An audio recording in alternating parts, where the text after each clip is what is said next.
Good day, my esteemed viewers. This is Satellite Media. Mr. Riwan, let us look at what is happening in Nigeria with respect to plan of federal government to pull people out of poverty. We are seeing here federal government rolls out 1 trillion palliative, massive construction projects. The rider is saying 3.7 million families to get 540 billion naira grants, 155 billion assorted foods. Others, federal government to begin massive road, rail construction, CNG buses distribution in states and FCT. Mr. Riwan, Yes.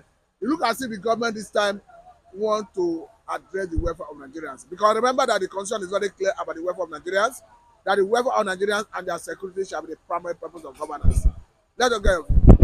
Good morning. Thanks for having me on a wonderful um, station. First is first. It was the same government. In my language, they said that ẹ tó bá fún ni lóògùn yàgbẹ́ tó bá ti fún ni lóúnjẹ ẹni ibi ni. Somebody that gave you poison after they are giving you food to eat, that person is a wicked person. This same government, they remove fuel subsidy. So then the question is that and the fuel subsidy now, it has plunged many families into poverty. Now the question is this: do we need palliative? We don't, because like I said, are we in a war zone? Are we fighting civil war? Understand? Or is there a disaster? For example, whenever I hear palliative, it's not like something like emergency happens, like disaster. Oh, it's not like even COVID-19. We didn't plan for it. In the US, maybe volcano, maybe tornado, all those stuff. There you say palliative. Palliative is also suits something as like an emergency stuff. When you hear palliative now, we don't need all these things. What we need is the government to bring back fuel subsidy. The subsidy removal and the equal, it is twin evil. The twin evil of subsidy removal and floating of the naira. That's why we are where we are today. But like I said, Nigeria's economy depends on two things: the naira and stability of the naira and petroleum prices. That's where Nigeria, because when I say farmers, they go to the farm, they have to bring their stuff to the town. That is fuel. And the naira, because Nigeria is an import dependent nation. You don't export anything. When our leader Peter Obi spoke about consumption to production, people thought, okay, oh, the winner, how they speak that language, and now this will go chop. Yeah, there's a way they do that. I would remember, but now we have not seen that. Okay, there are statistics you go chop. Are you not eating statistics now? Can you afford basic things in Nigeria now? So that is it. You can't afford basic things. People are suffering. There's hunger in the land. There's suffering in the land.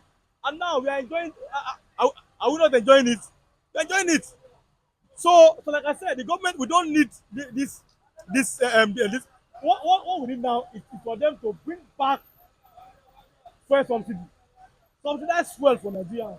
Let them enjoy the rest of democracy. I don't need these things. And again, it's going to get into the wrong hands. I can be very sure that this thing is going to get into the wrong hands. I'm very sure. Well, we know the truth, but are we not going to follow the truth? No. This money now, you are going to see that the families that are meant for are not going to collect it. After like 4 5 months, you're going to hear controversy on the amount budgeted by the government to feed people. Stop feeding people. Give them, give them quality lives. You are not IDPs. You are not Amajiris in Nigeria. Give us, bring back first subsidy, find a way to stabilize Naira. Let us be exporting something, and then the economy will be stable. That's how Nigerians can enjoy the dividends of democracy. Not this one. I know council has dividends of democracy. You are not Amajiris. We are grown up people. We can read. We can think. Okay, Mr. Ariwa, let me bring this angle because some people are saying it is good for government to address the welfare of Nigerians perhaps through those interventions. But some people are reminding government that when there were similar intervention in the past, when government said they were rolling out grain from the strategic grain reserve that worth 2 billion naira, that at the end of the day, the food did not get to the targeted audience, the vulnerable. That if you are still channeling this one through the same system, perhaps through the governors, that there is fear that it may not get to the target audience. Mr. Ariwa, do you entertain the same fear? Yes, because you know, people, anyone that fails to learn from history, the reason why history repeats itself is that people fail to learn from history. So we've seen that in the past, like what? See, we are Nigerians. We know what we know. There are things that you cannot even say outside, but there are things that you know that are factual that we've seen repeat itself several times. We know what we know. So like I'm saying, ask an average Nigerian that do trust the government, do a voice pop. Ask Nigerians, they will tell you, the answer is likely to be in the negative. You don't trust the government. I'm not speaking as a coming. I'm speaking as a Nigerian. That what I'm saying now, over 90% of them will say the same thing. We don't trust the government. We've seen in the past it has been abused. This one is likely to be abused, but the one that we are enjoying overall is the first is first subsidy that doesn't concern me. My own is that I'm buying fuel at subsidized price, and the price of goods and services we are at a lower price, and just that we can breathe. Mr. Matthew, Nigeria cannot breathe. Currently, Nigerians cannot breathe. They are not even breathing. They are merely surviving. And Mr. President, at a time before he became the president, was quoted to have said, allow the poor to breathe. So, under his watch, does it mean the poor is not breathing? They are not breathing. Nigerians are not breathing at all. That man was complaining to me. He said, you know what, I said, no.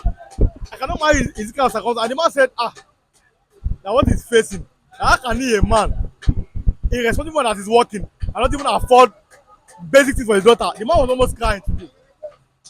So people are merely surviving. They are not fit. No, let me give you a breaking news. A lady on Twitter yesterday, she died. What killed her? Toothache, toothache. She could not be properly attended to. She's dead now. As I talk to you, because look at the facilities at the hospitals. She kept on complaining on Twitter since today is Friday. She was complaining on Monday. Nobody's attending to me until she gave up the ghost in Nigeria. Look at American facilities. Look at hospitals. Look at everywhere. What is working now in Nigeria? People can barely survive. Try to cut corners, finding a way to survive. Like I said, it's the BBS. Without beg, you borrow or you steal. BBS, beg, borrow or steal. So they just are barely surviving. They're not surviving. People are dying under condition that you be like, what's the problem? So we don't trust the government, and they know what Nigerians need now. Bring back the fuel subsidy. Bring back the fuel subsidy. The whole campaign is bring back the fuel subsidy. Yes. Bring back the fuel subsidy so that one will reach all Nigerians. This one now, even if the government have good intentions, people are going to divert it. We saw school feeding under Buhari now. That even when they could not feed the children at home, the minister said that they are going to feed children. When they could not feed children at school, COVID-19 happened. They had to go and feed children at home. Need to see it. So the question is that Nigerians, do they trust the government? They don't. It's not their fault. We are talking about history, what we've seen happen repeatedly over and over again. That is it, Mr. Matthew. I think I must say a very big thank you for your time, Mr. Ariwan. Thank you very much. This is Satellite Media.